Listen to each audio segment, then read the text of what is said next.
नमस्कार दोस्तों, जय हिंद, वंदे मातरम। अपना सक्षम पॉइंट यूट्यूब चैनल पर एक बार फिर से आप सभी का हार्दिक स्वागत है। कल हमने रवि कुलरिया सर की पुस्तक विश्व इतिहास वस्तुनिष्ठ शुरू की थी। आपने कल की क्लास लगाई, कैसी लगी क्लास? आज हम इसका दूसरा चैप्टर शुरू कर रहे हैं। दूसरा चैप्टर है यूरोप में धर्म सुधार आंदोलन। यूरोप में धर्म सुधार आंदोलन से संबंधित आज का क्लास रहने वाली है। तो करते हैं आज की क्लास को शुरू।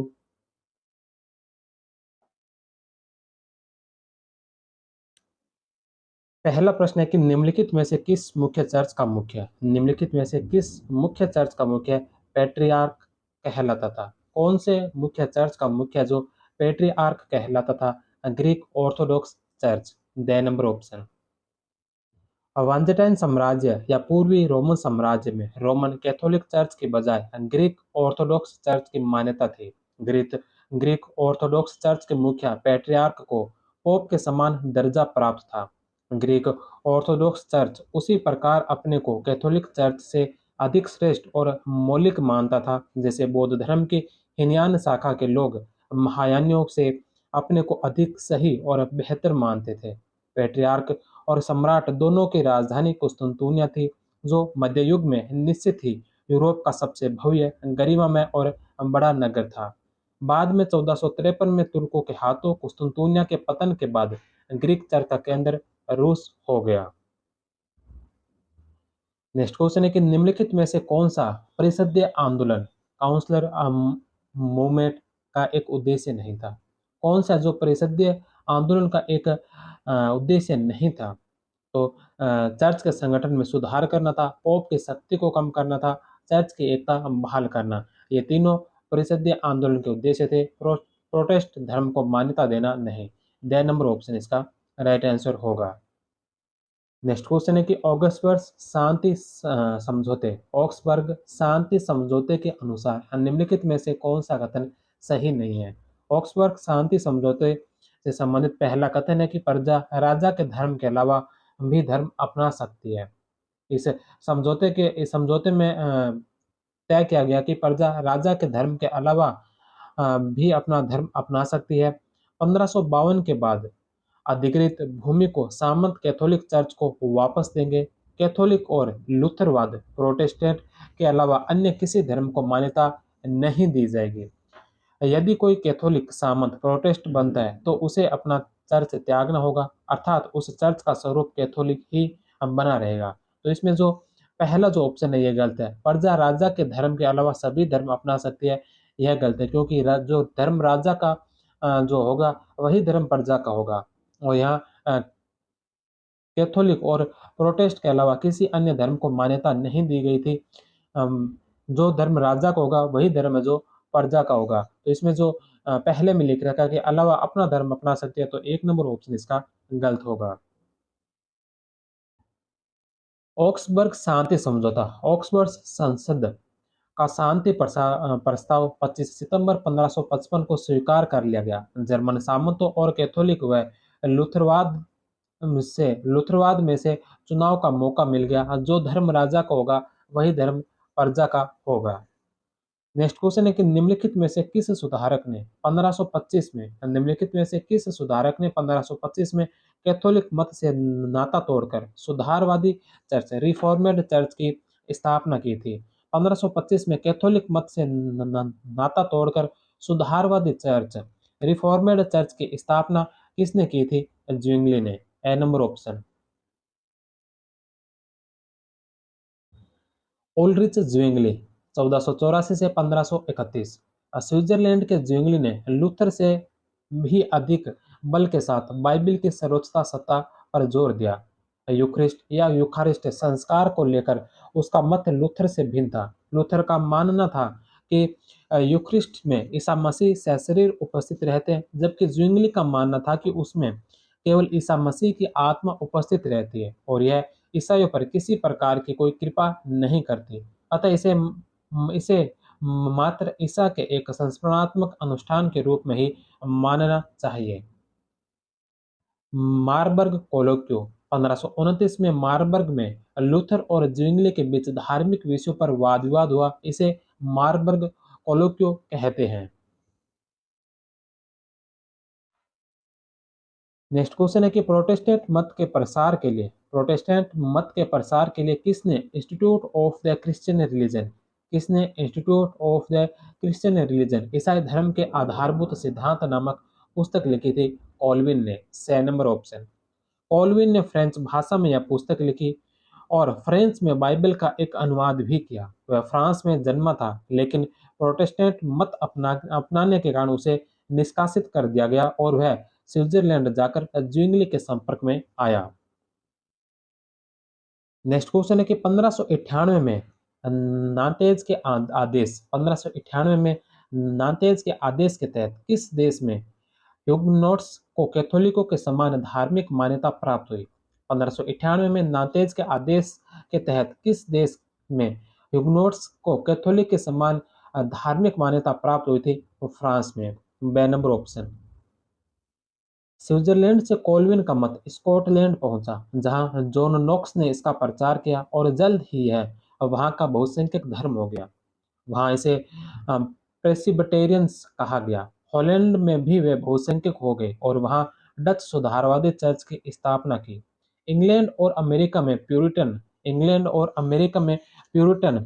शुद्धतावादी और फ्रांस में ह्यूगनोट आदि कॉल्विनवाद से प्रभावित अन्य प्रोटेस्टेंट आंदोलन थे। 1598 में फ्रांस के सम्राट हेनरी चतुर्थ ने नातेज के आदेश के द्वारा ह्यूगनोट्स को मान्यता प्रदान की। नेक्स्ट क्वेश्चन है कि निम्नलिखित में से किस वैज्ञानिक को कॉल्विनवादियों की असहिष्णुता के कारण निम्नलिखित में से कौन से वैज्ञानिक को कॉल्विनवादियों की असहिष्णुता के अनुसार 27 अक्टूबर 1553 को जेनेवा में जिंदा जला दिया गया? माइकल सर्वेंट्स को। ए नंबर ऑप्शन। नेक्स्ट क्वेश्चन है कि निम्नलिखित में से किसने मरते समय कहा था कि वो शरीर को मार सकते हैं, आत्मा को नहीं? किसने कहा था कि वो शरीर को मार सकते हैं परंतु आत्मा को नहीं? तो यह कहा था ज्विंगली ने। ए नंबर ऑप्शन।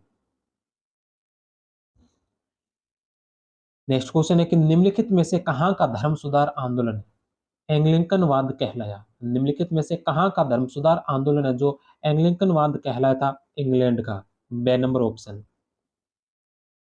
नेक्स्ट क्वेश्चन है कि निम्नलिखित में से किसकी गतिविधियों का केंद्र जेनेवा स्विट्जरलैंड था? निम्नलिखित में से किसकी गतिविधियों का केंद्र जेनेवा स्विट्जरलैंड था और उसके प्रभाव से यह एक नगर राज्य बना? कॉल्विन। बे नंबर ऑप्शन।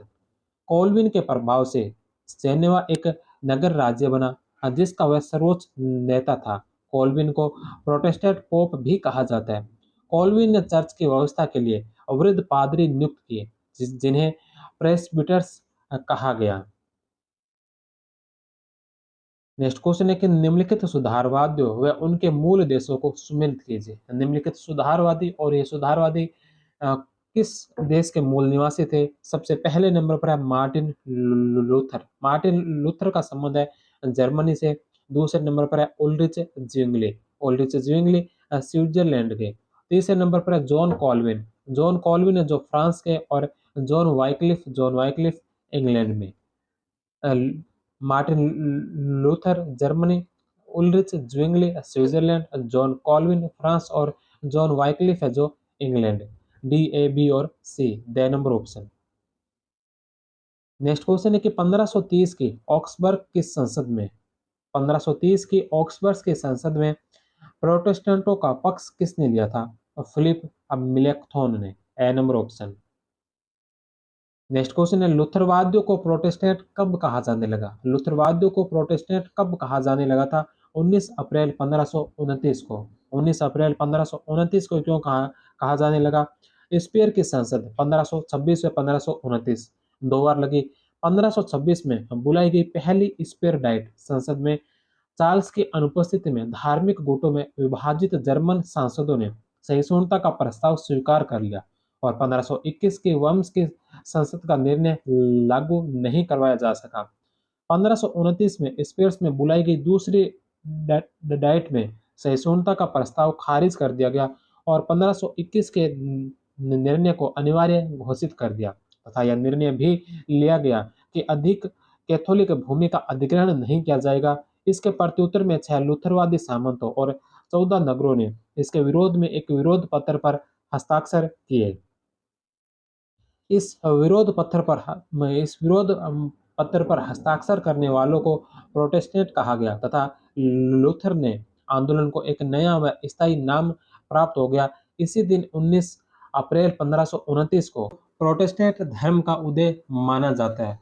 प्रोटेस्टेंट धर्म सुधार आंदोलन की शुरुआत 31 अक्टूबर 1517 को मानी जाती है। ऑक्सबर्ग की संसद चार्ल्स पंचम ने 1530 में जर्मन समस्या सुलझाने के लिए ऑक्सबर्ग नगर में साम्राज्यिक संसद आहूत की। ऑक्सबर्ग की संसद में कैथोलिक, लूथरवादी और स्विस सुधारकों के तीन गुट बन चुके थे। मार्टिन लूथर पर प्रतिबंध था, इसलिए उसके मित्र व सहयोगी फिलिप मेलंकथॉन ने लूथरवादियों का पक्ष रखा। ऑक्सबर्ग की आत्मस्वीकृति नामक यह वक्तव्य अत्यंत नर्म व समझौतावादी था, लेकिन पोप के प्रतिनिधि कार्डिनल कैम्पिज़ो के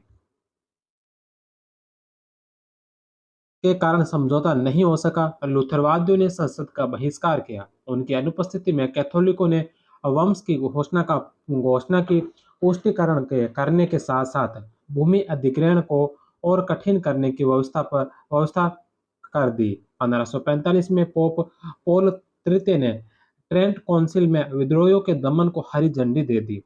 फरवरी 1546 में लूथर की मृत्यु के बाद लूथरवादी सामंत युद्ध के मार्ग पर अग्रसर हुए और जर्मनी गृह युद्ध की चपेट में आ गया। 24 अप्रैल 1547 को चार्ल्स ने प्रोटेस्टेंटों को पराजित किया। लंबे गृहयुद्ध के बाद 1555 में ऑक्सबर्ग में प्रिंस फर्डिनेंड ने प्रोटेस्टेंटों के साथ संधि की। अतः हम कह सकते हैं कि 1555 की ऑक्सबर्ग की डाइट के दौरान हुई संधि से प्रोटेस्टेंट धर्म को कानूनी मान्यता प्राप्त हुई। नेक्स्ट क्वेश्चन है कि निम्नलिखित में से किसने डिस्कोर्स ऑन फ्री विल लिखकर लूथर के ईश्वरीय कृपा और आस्था से मुक्ति के सिद्धांतों का खंडन किया। निम्नलिखित में से किसने डिस्कोर्स ऑन फ्री विल लिखकर लूथर के ईश्वरीय कृपा और आस्था से मुक्ति के सिद्धांतों का खंडन किया था? इरेस्मस। 6 नंबर ऑप्शन। ने 1525 में लूथर का आंदोलन मानववादी सुधार आंदोलन से अलग हो गया। 1524 में इरेस्मस ने डिस्कोर्स ऑन फ्री विल लिखकर लूथर के ईश्वरीय कृपा और आस्था से मुक्ति के सिद्धांतों का खंडन किया और लूथर ने 1525 में the bondage of free will लिखकर इरेस्मस को जवाब दिया। हालांकि एक समय इरेस्मस ने लूथर को हमारा अलंकरण व आशा कहा था। नेक्स्ट क्वेश्चन है कि मार्टिन लूथर और जॉन कॉल्विन किसके लेखन से प्रभावित थे? मार्टिन लूथर और जॉन कॉल्विन किसके लेखन से प्रभावित थे? Augustus of Hippo. B number option. Luther के दर्शन का मूल आधार आस्था से मुक्ति का सिद्धांत भी मूल रूप से ऑगस्टस और हिप्पो ने दिया था।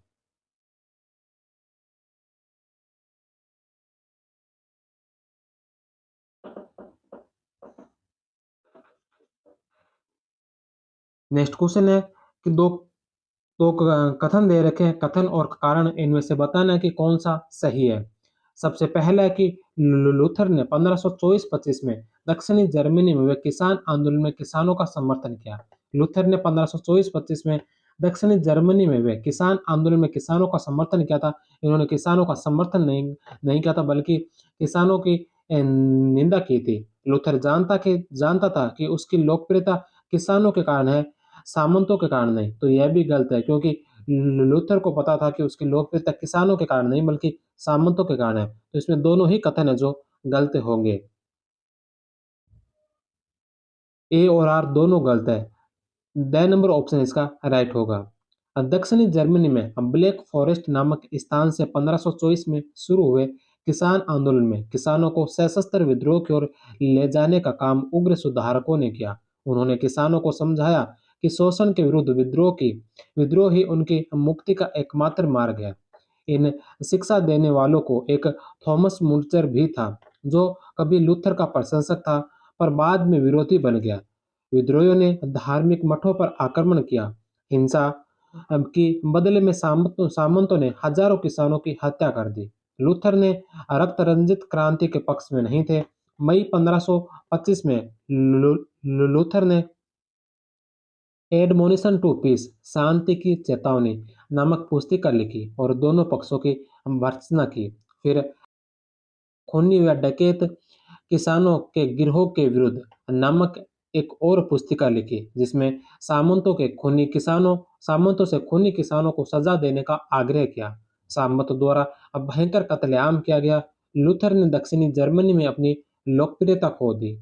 हालांकि लूथर हिंसा के समर्थन में नहीं था, लेकिन उसे पता था कि पोप के खिलाफ लड़ाई में उसे किसानों की नहीं, शासक वर्ग की ज्यादा ज्यादा जरूरत पड़ेगी। साथ ही अशांति बढ़ने पर उसने अपने विचारों के प्रसार के अवरुद्ध हो जाने का खतरा महसूस किया। नेक्स्ट क्वेश्चन है कि निम्नलिखित में से किस पुस्तिका में जो मार्टिन लूथर ने सन्यासी जीवन को निरर्थक बताते हुए धार्मिक पुरुषों के विवाह की अनुशंसा की? कौन सी पुस्तक में मार्टिन लूथर ने सन्यासी जीवन को निरर्थक बताते हुए धार्मिक पुरुषों को विवाह करने की अनुशंसा की थी? On monastic was the number option. Next question है, इसमें दो कथन दे रखे हैं। पहला कि 16वीं शताब्दी में यूरोप के धर्म सुधार आंदोलन के विकसित होने के कारण कैथोलिक धर्म को कुछ सुधार करने पड़े। 16वीं शताब्दी में यूरोप में धर्म सुधार आंदोलन के विकसित होने के कारण कैथोलिक धर्म को कुछ सुधार करने पड़े थे। दूसरा, धर्म सुधार आंदोलन के विकसित होने का कारण उसका राष्ट्रीय राजतंत्र से प्रेरित होना था। तो दोनों ही ऑप्शन इसके सही है। ए और आर दोनों सही है और आर ए की व्याख्या जो सही नहीं है, ए नंबर ऑप्शन। नेक्स्ट क्वेश्चन है कि जर्मनी में किस दिन को रिफॉर्मेशन डे सुधार दिवस मनाया जाता है? जर्मनी में किस दिन है जो रिफॉर्मेशन यानी सुधार दिवस मनाया जाता है? 31 अक्टूबर को। 31 अक्टूबर 1517 को लूथर ने 95 थीसिस वाला एक पत्र चर्च के दरवाजे पर चिपकाया था। नेक्स्ट क्वेश्चन है कि निम्नलिखित में से किस पोप के प्रतिनिधि के रूप में टेटजेल नामक पादरी 1517 में पाप मोचन पत्रों की बिक्री के लिए विटनबर्ग पहुंचा? निम्नलिखित में से किस पोप के प्रतिनिधि के रूप में टेटजेल नामक पादरी 1517 में पाप मोचन पत्रों की बिक्री के लिए विटनबर्ग पहुंचा था? लियो 10 बे नंबर ऑप्शन। जब 1517 में टेटजेल पाप मोचन पत्रों की बिक्री के लिए विटनबर्ग पहुंचा तो मार्टिन लूथर ने उसका विरोध किया। लूथर ने 31 अक्टूबर 1517 को विटनबर्ग चर्च के दरवाजे पर अपने 95 सिद्धांतों को चिपका दिया और उसकी एक प्रति मेंस के आर्च बिशप अल्बर्ट को भेज दी। पोप लियो 10वें 1513 से 21 ईस्वी का मूल नाम जियोवानी मेडिची था। उसने सेंट पीटर के चर्च के निर्माण के लिए धन जुटाने हेतु इंडल्जेंसेस की बिक्री करवाई। जर्मनी के प्रसिद्ध बैंकर परिवार के जैकब फगर ने एक आर्कबिशप अल्बर्ट को मेंस के आर्कबिशप की भी जिम्मेदारी देने के लिए 20,000 गिल्डर पोप को दिए। उस इलाके में इंडल्जेंसेस की बिक्री के लिए 1515 में पेपल बुल जारी किया, जिसके अनुसार उसकी इनकी बिक्री से प्राप्त आधा धन सेंट पीटर चर्च के निर्माण के लिए रोम जाना था, वह आधा जैकब फगर को मिलना था। नेक्स्ट क्वेश्चन है, शैक्षणिक वह शासक या इलेक्टर जिसने लूथर को रोम भेजने व बिना उसका पक्ष सुनने सैक्सनी से निष्कासित करने से इनकार कर दिया। शैक्षणिक वह शासक कौन था जिसने लूथर को रोम भेजने व बिना उसका पक्ष सुनने सैक्सनी से निष्कासित करने से इनकार कर दिया था? वह शासक था Frederick the Wise, D number option. Next question है, लेटर्स ऑफ ऑब्सक्योर मैन अज्ञात लोगों के पत्र किसकी रचना है? उल्रिच वॉन हटन की। जर्मन मानवतावादी उल्रिच वॉन हटन 1488 से 1523 की रचना है लेटर्स ऑफ ऑब्सक्योर मैन इरेस्मस की प्रेज ऑफ फॉली से मिलती है। नेक्स्ट क्वेश्चन है कि किस दिन मार्टिन लूथर ने अपने 95 थीसिस का पर्चा जर्मनी के विटेनबर्ग चर्च शहर की चर्च के गेट पर चिपकाया था? मार्टिन लूथर ने 95 थीसिस का पर्चा जर्मनी के विटेनबर्ग शहर के चर्च के गेट पर कब चिपकाया था? 31 अक्टूबर 1517 को। मार्टिन लूथर 1483 से 1546 जर्मनी के आइसलेबेन में 10 नवंबर 1483 को किसान परिवार में जन्मे जन्मे मार्टिन लूथर के पिता का नाम हस लूथर व माता का नाम मार्गेट था। लूथर ने यूनिवर्सिटी ऑफ एरफर्ट में उच्च शिक्षा प्राप्त की।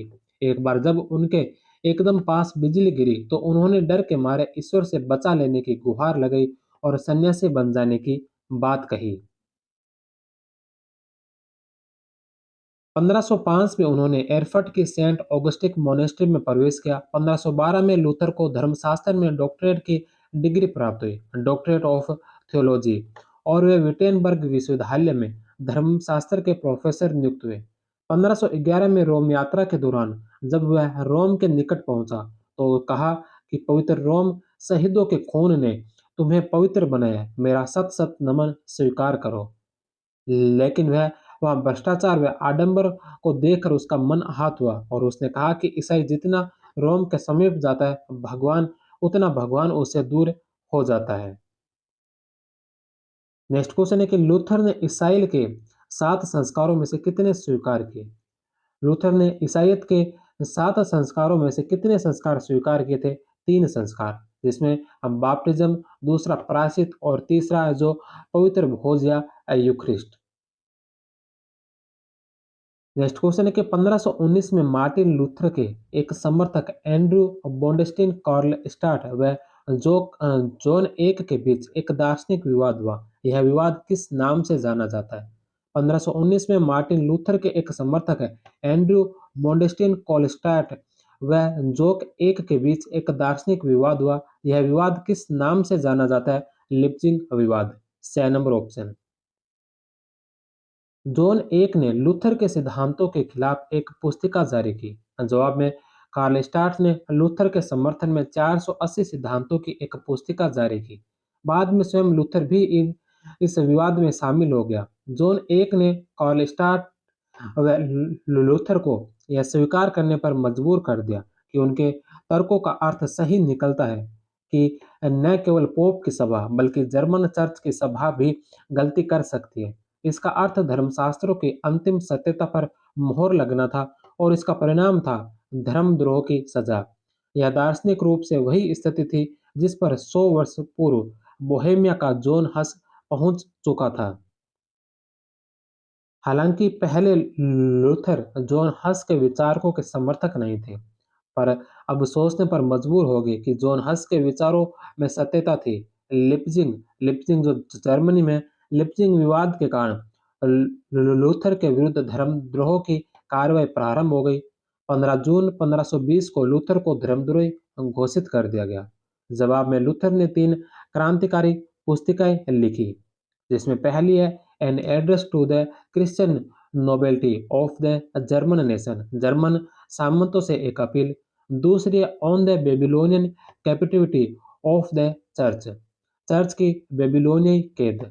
और तीसरी है the treatise on Christian liberty, on the freedom of the Christian man, ईसाई मनुष्य की मुक्ति, पोप लियो 10 को भेजी। जनवरी 1521 को पोप लियो 10 ने एक पेपल बुल डी सेट रोमनम पोंटिफिसेस जारी कर लूथर को अंतिम रूप से बहिष्कृत कर दिया था। नेक्स्ट क्वेश्चन है पोप स्वयं ईसा का दुश्मन है। पोप स्वयं ईसा का दुश्मन है, किसका कथन है? पोप स्वयं ईसा का दुश्मन है यह किसने कहा था? तो यह कहा था ओल्ड्रिच वॉन हटन ने। ओल्ड्रिच वॉन हटन, 6 नंबर ऑप्शन। नेक्स्ट क्वेश्चन है मेरा हृदय कैथोलिक किंतु पेट लूथरवादी है। मेरा हृदय कैथोलिक है किंतु पेट लूथरवादी है, किसने कहा? इरेस्मस ने। ए नंबर ऑप्शन।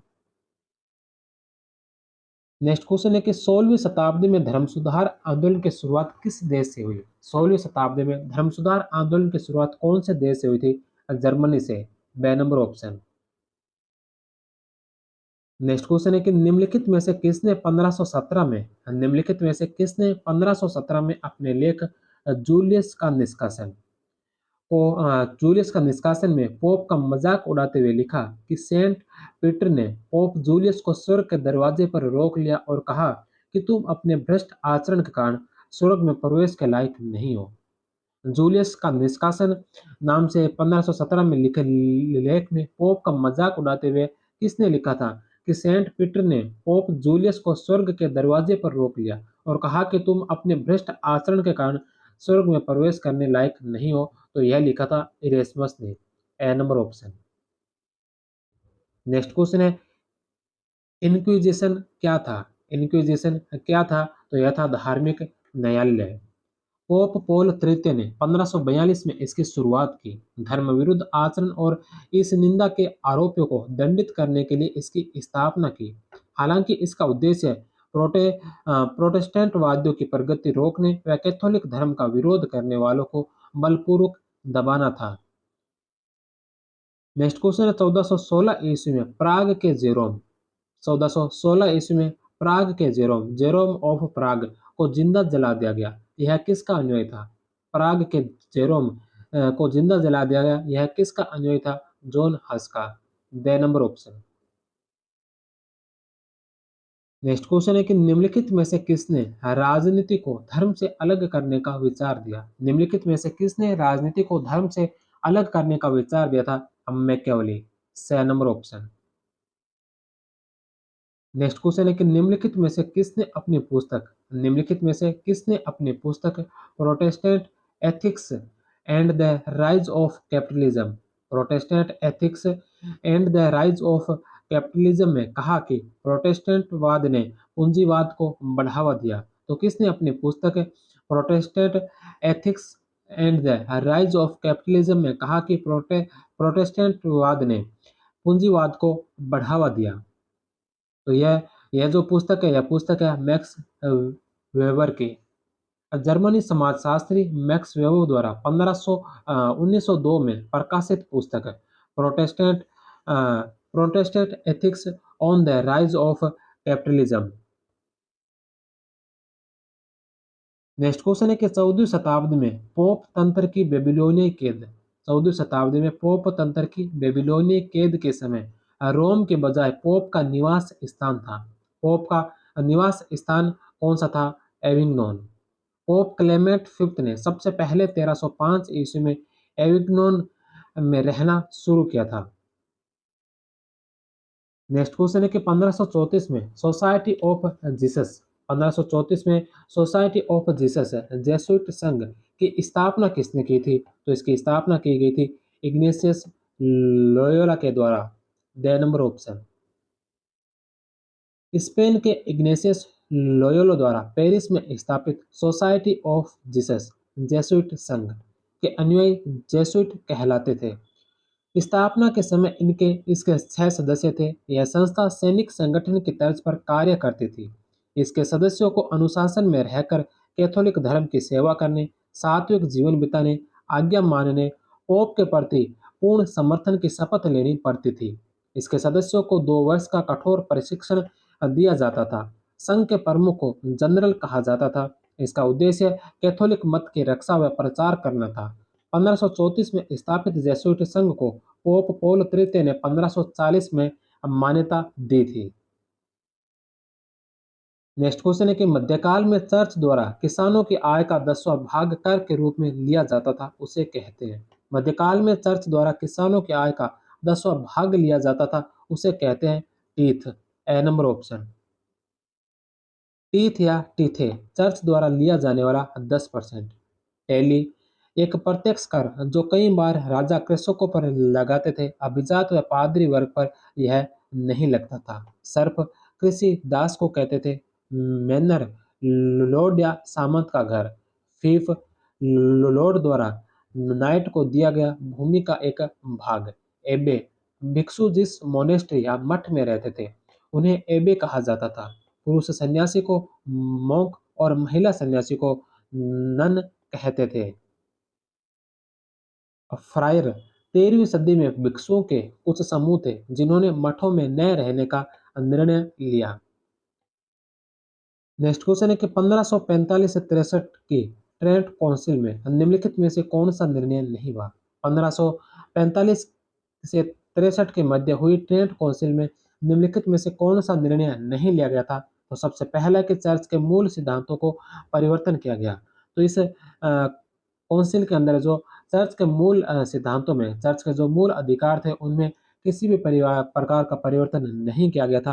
पहला ऑप्शन इसका गलत है। दूसरा, बाइबल का व्याख्या का अधिकार सिर्फ चर्च को दिया गया। बाइबल की व्याख्या का अधिकार सिर्फ चर्च को दिया गया। 2 नंबर ऑप्शन सही है।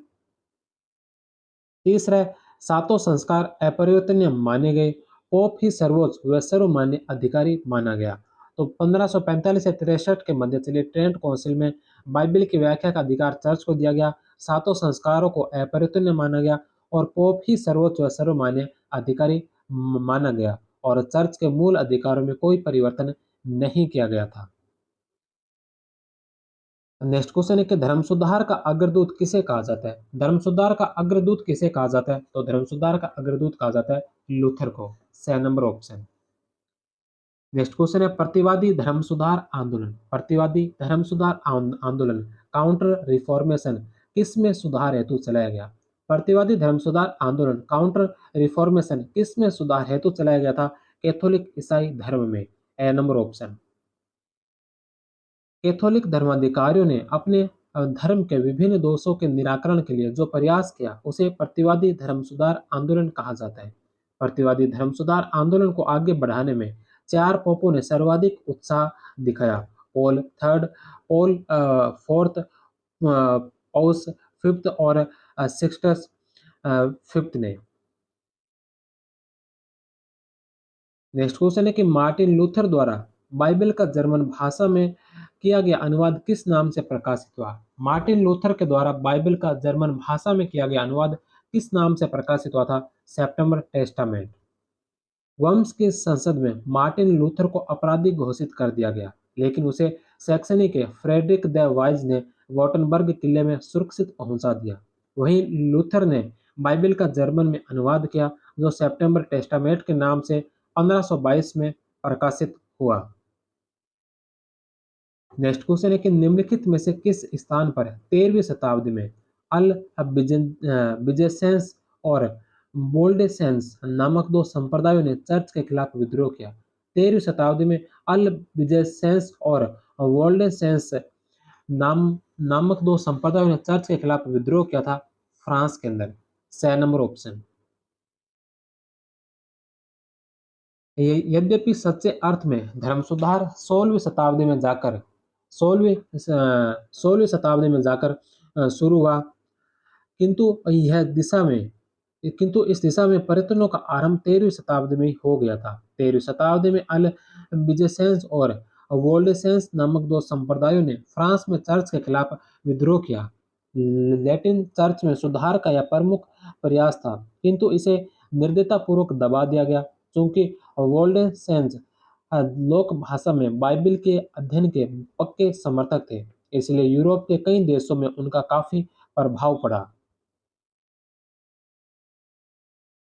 नेक्स्ट क्वेश्चन है कि निम्नलिखित में से किस पोप ने 16वीं शताब्दी में रोम में सेंट पीटर का गिरजा बनाने के लिए जनता से पैसे वसूल किए, चर्च के नए पद कायम किए और उन्हें बेचा। तो वह पोप कौन थे 16वीं शताब्दी के। वह थे लियो 10। बे नंबर ऑप्शन। 15वीं शताब्दी के अंत 15वीं शताब्दी के अंत और 16वीं शताब्दी के आरंभ में चर्च का भोगविलास और भ्रष्टाचार अपनी चरम सीमा पर पहुंच गया। पोप अलेक्जेंडर सिक्स 1492 से 1503 नैतिक दृष्टि से पतित था। पोप लियो 10 1517 से 21 के मध्य सेंट पीटर का गिरजा बेसिलिका बनाने के लिए जनता से पैसे वसूल किए। उसने चर्च के नए पद कायम किए और उन्हें बेचा। महल के उपकरण और संतों की मूर्तियों को उसने बंधक बना लिया बंधक पर लगाया। नेक्स्ट क्वेश्चन है कि वाइक्लिफ के बारे में किसका कथन है। वाइक्लिफ के बारे में किसका कथन है कि उसने मध्यकालीन और पोपवादी चर्च की प्राय प्रत्येक विशिष्टता को अस्वीकार किया और उस पर आघात किया। वाइक्लिफ के बारे में किसका कथन है कि उसने मध्यकालीन और पोपवादी चर्च की प्राय प्रत्येक विशिष्टता को अस्वीकार किया और उस पर आघात किया? Fisher. D number option. Next question है कि निम्नलिखित में से किस पादरी को चर्च की निंदा के आरोप में 23 मई 1498 को जिंदा जला दिया गया था? निम्नलिखित में से किस पादरी को चर्च की निंदा के आरोप में 23 मई 1498 को जिंदा जला दिया गया था? सेवान रोला। बे नंबर ऑप्शन। 1452 में फेरेरा इटली में जन्मे फ्लोरेंस को अपनी कर्मभूमि बनाने वाले जिरोलोमी सेवानरोला ने कुलीनों और बिशपों को उनके गैर ईसाई जीवन के लिए फटकार लगाई। पोप अलेक्जेंडर सिक्स ने उसने दुरात्मा कहा था। नेक्स्ट क्वेश्चन है कि निम्नलिखित में से किसे जॉन वाइक्लिफ की शिक्षाओं के प्रति आत्मीयता के लिए 1415 में जिंदा जला दिया गया? निम्नलिखित में से किसे जॉन वाइक्लिफ की शिक्षाओं के प्रति आत्मीयता के लिए 1415 में जला दिया गया था? जॉन हस को। स नंबर ऑप्शन। जॉन हस 1317 से 1415 बोहेमिया चेक गणराज्य के जॉन हस ने ऑक्सफोर्ड यूनिवर्सिटी से पढ़ाई की और बाइबिल की शिक्षाओं को अपनाने वह चर्च में सुधार लाने के लिए आंदोलन किया। वह वाइक्लिफ की शिक्षाओं से प्रभावित था। 1415 में काउंसिल ऑफ कॉन्स्टेंट में सुरक्षा का आश्वासन देते हुए उसे बुलाया गया और मुकदमा चलाया गया। मुकदमा चलाकर जिंदा जला दिया गया। सेवानरोला को भी चर्च की निंदा के लिए 23 मई 1498 को जला दिया गया था। नेक्स्ट क्वेश्चन है कि 15वीं शताब्दी में the Brethren of the Common Life 15वीं शताब्दी में the Brethren of the Common Life आंदोलन कहाँ से शुरू हुआ था? नीदरलैंड। D number option.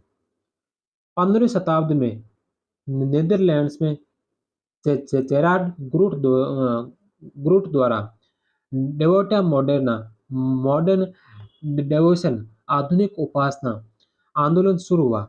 इसे ही the Brethren of the Common Life कहा जाता है। इसमें एक और व्यक्ति German Dutch Thomas a Kempis की भी महत्वपूर्ण भूमिका थी, जिसने द इमिनेशन ऑफ क्रिस्ट नामक किताब लिखी। यह बाइबल के बाद ईसाइयों द्वारा सबसे ज्यादा पढ़ी जाने वाली दूसरी किताब है। नेक्स्ट क्वेश्चन है मार्टिन लूथर द्वारा पोप के विरोध का प्रमुख कारण क्या था? मार्टिन लूथर के द्वारा पोप के विरोध का प्रमुख कारण क्या था? क्षमा पत्रों की बिक्री। क्षमा पत्र या पाप अविमुक्ति पत्र या पाप मोचन पत्र इंडल्जेंस की बिक्री।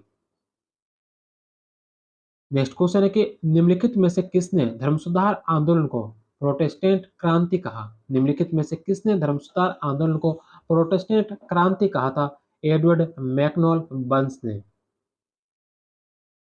नेक्स्ट क्वेश्चन है लोलार्ड्स की किसके समर्थकों को कहा जाता है? जॉन वाइक्लिफ के समर्थकों को। बे नंबर ऑप्शन। नेक्स्ट क्वेश्चन है the morning star of reformation the morning star of reformation के नाम से किसे जाना जाता है? The morning star of reformation के नाम से किसे जाना जाता है? जॉन वाइक्लिफ को। स number option. John Wycliffe England 1330 से 1384 ईस्वी।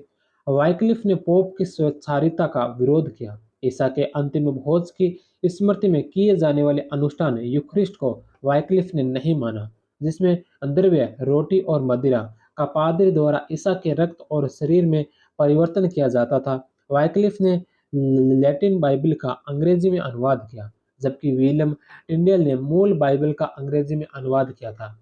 1384 में वाइक्लिफ की मृत्यु हो गई। कई वर्ष बाद उसके शव की अस्थियों को कब्रिस्तान से निकालकर जला दिया गया और राख को नदी में फेंकवा दिया गया। नेक्स्ट क्वेश्चन है एनाबैप्टिस्ट आंदोलन। एनाबैप्टिस्ट आंदोलन मुख्यतः किस देश से संबंधित था? Switzerland. D number option. Anabaptism का अर्थ था वयस्क होने पर स्नान कराकर ईसाई बनाने के लिए बपतिस्म संस्कार करवाना। इससे व्यक्ति स्वेच्छा से अपना धर्म चुन सकता था, जबकि कैथोलिज्म में शिशुओं को स्नान करवाकर उसे बपतिस्मा किया जाता था। यह मुख्यतः स्विट्जरलैंड में, जर्मनी के कुछ भागों में, नीदरलैंड्स में प्रचलित हुआ। बाद में इनका दमन कर दिया गया। चार्ल्स पंचम ने अकेले नीदरलैंड में 30,000 एनाबैप्टिस्टों को जलवा दिया था। नेक्स्ट क्वेश्चन है कि मार्टिन लूथर ने 95 थीसिस के जवाब में किस देश के सम्राट ने डिफेंस ऑफ सेवन सैक्रामेंट की रचना की? मार्टिन लूथर के 95 थीसिस के जवाब में कौन से देश के सम्राट ने डिफेंस ऑफ सेवन सैक्रामेंट की रचना की थी? तो यह की थी इंग्लैंड के सम्राट ने। इंग्लैंड के सम्राट, द नंबर ऑप्शन, इंग्लैंड के सम्राट हेनरी अष्टम 1509 से 1547 ने इसकी रचना की, जिससे खुश होकर पोप लियो 10 ने उसे धर्मरक्षक की उपाधि दी। हेनरी की पत्नी कैथरीन से उसे एक बेटी थी। वह और संतान उत्पन्न करने में सक्षम नहीं थी, अतः उसे तलाक देकर सेविका एन बोलिन से विवाह की अनुमति नहीं मिलने के कारण हेनरी पोप का विरोधी हो गया। पोप ऐसा इसलिए नहीं कर सका क्योंकि फ्रांस के चार्ल्स पंचम की सेना ही रोम की रक्षा करती थी और चार्ल्स कैथरीन का भतीजा था। हेनरी ने पोप से संबंध विच्छेद कर 1534 में एंग्लिकन राष्ट्रीय चर्च की स्थापना की। वह सम्राट को चर्च का सर्वोच्च अधिकारी घोषित किया। उसने क्रेमर को कैंटरबरी का बिशप नियुक्त किया। कैथरीन के साथ विवाह गैर कानूनी घोषित कर उसे एक एन बोलिन से विवाह कर दिया। इंग्लैंड का यह धर्म सुधार आंदोलन एंग्लिकनवाद कहलाया। नेक्स्ट क्वेश्चन है कि निम्नलिखित में से इंग्लैंड के किस शासक के काल में क्रेमर ने बुक ऑफ कॉमन प्रेयर की रचना की थी? रचना कर 42 सिद्धांतों की घोषणा की। निम्नलिखित में से इंग्लैंड के कौन से शासक के काल में क्रेमर ने बुक ऑफ कॉमन प्रेयर की रचना कर 42 सिद्धांतों की घोषणा की थी? एडवर्ड षष्ठ के काल में। हेनरी एट के उत्तराधिकारी एडवर्ड सिक्स्थ 1547 से 53 के समय क्रेमर ने सामान्य प्रार्थना पुस्तक बुक ऑफ कॉमन प्रेयर की रचना की। इसके बाद सम्राज्ञी बनी मैरी कट्टर कैथोलिक थी। उसने प्रोटेस्टेंटों का कठोरतापूर्वक दमन किया। वह इतिहास में खूनी मैरी के नाम से प्रसिद्ध हुई। साम्राज्ञी एलिजाबेथ फर्स्ट 1558 से 1603 के समय आंग्ल प्रोटेस्टेंट धर्म को अंतिम रूप प्रदान कर 39 सिद्धांत निश्चित किए। फिशर के अनुसार इंग्लैंड के यह राष्ट्रीय चर्च प्रशासनिक रूप से इरेस्टियन कर्मकांड में रोमन व धर्मशास्त्रीय संदर्भ में कॉल्विनवादी था। नेक्स्ट क्वेश्चन है कि निम्नलिखित में से कौन सा यूरोपीय धर्म सुधार आंदोलन का परिणाम नहीं है? निम्नलिखित में से कौन सा यूरोपीय धर्म सुधार आंदोलन का परिणाम नहीं है? पहला, ईसाई धर्म का विभाजन हुआ। धर्म सुधार आंदोलन से ईसाई धर्म का विभाजन हुआ। बाइबिल का अध्ययन कर ईश्वर के साथ व्यक्ति का सीधा संबंध स्थापित किया। यूरोप को एक सूत्र में पिरोने के लिए सभी देशों में लैटिन को बढ़ावा मिला। तो सही नंबर ऑप्शन है जो गलत है। कैथोलिक चर्च ने खुद में सुधार का प्रयास किया। कैथोलिक चर्च ने भी खुद में सुधार का प्रयास किया। ए, बे और द सही है। सही नंबर इसका गलत होगा। धर्म सुधार आंदोलन से क्षेत्रीय भाषा व साहित्य का विकास हुआ। व्यक्ति पर धर्म का प्रभाव कम हुआ, जिससे मानववाद का विकास हुआ। शासकों ने धार्मिक मामलों पर नियंत्रण का प्रयास किया। चर्च द्वारा अधिग्रहित भूमि पर पुनः अधिकार करने का प्रयास किया। पोप के प्रभुत्व से अंत से होने वाले लाभ के लिए राजा और प्रजा दोनों उत्साहित थे। नेक्स्ट क्वेश्चन है कि 24 अगस्त 1572 में पेरिस में कैथोलिकों द्वारा ह्यूगनोट्स के हत्याकांड को कहा जाता है। 24 अगस्त 1572 में पेरिस में कैथोलिकों द्वारा ह्यूगनोट्स के हत्याकांड को क्या कहा जाता है? तो इस हत्याकांड को कहा जाता है बोर्थोलोम्यू दिवस हत्याकांड। बोर्थोलोम्यू दिवस हत्याकांड, बे number option.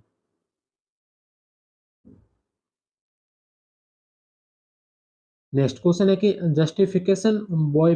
Faith justification boy faith सिद्धांत का प्रवचन किसने दिया? जस्टिफिकेशन बॉय फेथ सिद्धांत का प्रवचन किसने दिया था? मार्टिन लूथर ने, बे नंबर ऑप्शन। 1520 में मार्टिन लूथर द्वारा 3 लघु पुस्तिकाओं के अलावा 3 लेख भी प्रकाशित किए गए। जस्टिफिकेशन बॉय फेथ विश्वास या आस्था द्वारा न्याय या पाप मुक्ति, प्राइवेसी ऑफ स्क्रिप्चर धर्म ग्रंथ की प्रमुखता और priesthood of all believers. Next question है कि चर्च के टावर में किस धर्म सुधारक ने आस्था विश्वास से ही मुक्ति का विचार अनुभव किया, जिसे टावर एक्सपीरियंस भी कहते हैं। चर्च के टावर में किस धर्म सुधारक ने आस्था विश्वास से ही मुक्ति का विचार अनुभव किया, जिसे टावर एक्सपीरियंस भी कहते हैं? Martin Luther. The number option. Next question है कि लूथर के धर्म सुधार आंदोलन में जर्मन मानववादियों ने दाई का काम किया। मार्टिन धर्म सुधार आंदोलन में जर्मन मानववादियों ने दाई का काम किया, किसका कथन है? A G Dickens. D number option. Next question है कि प्रोटेस्टेंट धर्म का प्रवर्तक किसे माना जाता है? प्रोटेस्टेंट धर्म का प्रवर्तक किसे माना जाता है? लूथर को। The number option. Next question है कि निम्नलिखित में से किसके अनुयायियों को हसाइस्ट कहते हैं? निम्नलिखित में से किसके अनुयायियों को हसाइस्ट कहते हैं? जॉन हस के अनुयायियों को। बे नंबर ऑप्शन। नेक्स्ट क्वेश्चन है कि निम्नलिखित में से किसके बारे में कहा जाता है? निम्नलिखित में से किसके बारे में कहा जाता है कि उसके उपहासों ने पोप को जितनी हानि पहुंचाई उतना लूथर का क्रोध भी नहीं पहुंचा पाया? किसके बारे में कहा जाता है कि उसके उपहासों ने पोप को जितनी हानि पहुंचाई उतना लूथर का क्रोध भी नहीं पहुंचा सका था? इरेस्मस। बे नंबर ऑप्शन। नेक्स्ट क्वेश्चन है कि स्पिरिचुअल एक्सरसाइज पुस्तक के लेखक कौन है? स्पिरिचुअल एक्सरसाइज के लेखक कौन है? Ignatius Loyola. A number option. Next question है कि 15वीं शताब्दी में परिषदीय आंदोलन काउंसिलर मूवमेंट के दौरान निम्नलिखित में से किस स्थान पर काउंसिल नहीं बुलाई गई? 15वीं शताब्दी में परिषदीय आंदोलन के दौरान निम्नलिखित में से कौन से स्थान पर काउंसिल नहीं बुलाई गई थी? तो इसमें पिसा इटली में काउंसिल बुलाई, कॉन्स्टेंट जो जर्मनी का शहर है, और स्विट्जरलैंड के बसेल शहर में भी काउंसिल बुलाई थी, लेकिन स्पेन के मैड्रिड में काउंसिल नहीं बुलाई थी। बे नंबर ऑप्शन इसका राइट आंसर होगा। काउंसिल ऑफ पिसा 1409 में, council council of constant Germany का शहर है, जहाँ 1414 से 1418 के मध्य काउंसिल रही, और काउंसिल ऑफ बासेल 1431 से 1449। 1409 में पिसा काउंसिल में दो पोप ग्रेगरी 12 और बेनेडियन 13 विवादों को सुलझाने के लिए जॉन 23 को पोप चुन लिया गया, लेकिन विवाद निपटा नहीं और दो पोप के बजाय तीन हो गए। दूसरी काउंसिल में 1417 में विवाद का अंत हुआ और मार्टिन फिफ्थ को पोप चुन लिया गया। काउंसिल को एक जनरल काउंसिल बनाकर पोप की एक छत्र चुनौती को नियंत्रित करने का भी प्रयास किया। अंतिम काउंसिल में पोप की सर्वोच्चता कायम रही। नेक्स्ट क्वेश्चन है कि पूर्व का नियतिवाद सिद्धांत किसने दिया था? कॉल्विन ने। इस सिद्धांत के अनुसार मनुष्य की मुक्ति न कर्म से हो सकती है न आस्था से हो सकती है, वह तो केवल ईश्वर के अनुग्रह से हो सकती है। उसके अनुसार मनुष्य जन्म से ही अनंत सुख या अनंत दुख का भागी होता है। वह बहुत ही उग्र विचारों का था। उसका कहना था कि बाइबल का सही अर्थ लगाना चाहिए और आचार विचार का कड़ाई से पालन होना चाहिए, त्योहार नहीं मनाए जाए, आमोद प्रमोद हेतु मंडली थिएटर आदि बंद कर दिए जाने चाहिए। वह इतना असहिष्णु था कि उसने सहमत न होने वालों को जलवा दिया था। उसे व्यापारी समुदाय का समर्थन मिला। उसने कहा कि क्या कारण है कि कारोबार में आमदनी जमींदारी से ज्यादा नहीं है। नेक्स्ट क्वेश्चन है कि किस वर्ष स्विट्जरलैंड में हुए गृह युद्धों में ज्विंगली मारा गया? कौन से वर्ष स्विट्जरलैंड में हुए गृह युद्धों में ज्विंगली मारा गया? 1531। ज्विंगली और उसके समर्थकों ने बलपूर्वक कैथोलिकों को अपने नवीन धर्म में शामिल करने का प्रयास किया, जिससे स्विट्जरलैंड में गृह युद्ध हो गया। 1531 में गृह युद्ध के दौरान वह मारा गया। 1531 में कापेल की संधि ट्रीटी ऑफ कापेल द्वारा स्विट्जरलैंड में ईसाई धर्म कैथोलिक व प्रोटेस्टेंट में विभाजित हो गया। नेक्स्ट क्वेश्चन है कि प्रोटेस्टेंट सुधार के बारे में निम्नलिखित में से कौन सा सही नहीं है? सुधार के बारे में निम्नलिखित में से कौन सा जो सही नहीं है? पहला कि इसमें भगवान के साथ प्रत्यक्ष और व्यक्तिगत सहभागिता में विश्वास था, या कैथोलिक चर्च के वैभव और आडंबरों के साथ बंटे हुए थे। इसने बिशप और कार्डिनल के भ्रष्टाचार का विरोध किया। इसने विशाल वेदी सजावट में विश्वास किया। तो सेल्जियस विशाल वेदी सजावट में इसने विश्वास नहीं किया था। इसने कहा न तो विशाल वेदी सजावट में विश्वास किया और न ही इन्होंने तपस्या, मठों में निवास, ब्रह्मचर्य जीवन इनमें विश्वास किया था। तो द नंबर ऑप्शन है जो इसका गलत होगा। प्रोटेस्टेंट धर्म सुधार मार्टिन लूथर द्वारा शुरू किया गया। इस सुधार ने न तो विशाल वेदी सजावट में विश्वास किया, न ही इन्होंने तपस्या, मठों में निवास, ब्रह्मचर्य जीवन, गरीबी और आज्ञाकारिता को स्वीकारा, जिन्होंने रोमन चर्च द्वारा मुक्ति की प्राप्ति के लिए प्रचारित किया जाता था। नेक्स्ट क्वेश्चन है कि निम्नलिखित में से किस पेपल बुल द्वारा 1521 में पोप लियो 10वें द्वारा मार्टिन लूथर को बहिष्कृत किया गया था? Decent Roman पोंटिफिसियम। 3 जनवरी 1521 को पोप लियो 10 ने डिसेंट रोमनम पोंटिफिसियम नामक पेपल बुल जारी किया, जिसके आधार पर कैथोलिक चर्च से मार्टिन लूथर को बहिष्कृत कर दिया गया।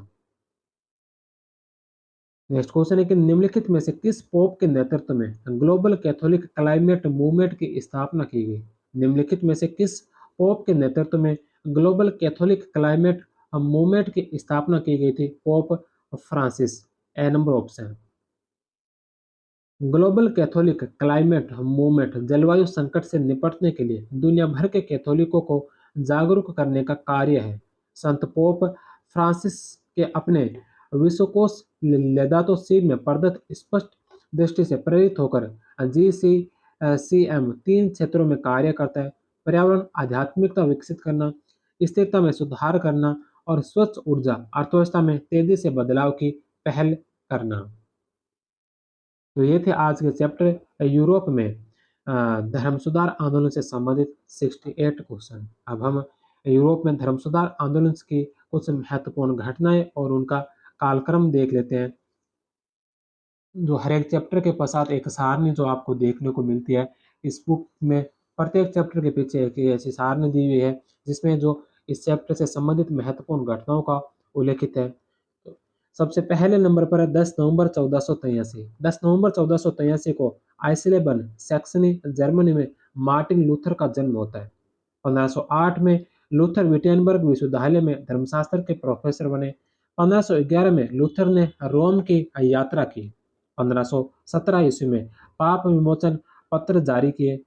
31 अक्टूबर 1570 को 95 थीसिस लूथर ने विटेनबर्ग चर्च के आगे चिपकाया था। 1520 में पेपुल बुल आदेश निकला।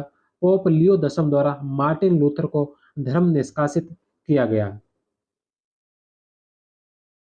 अप्रैल 1521 वर्म्स की सभा या वर्म्स के आदेश लूथर को विधि बहिष्कृत कर दिया गया।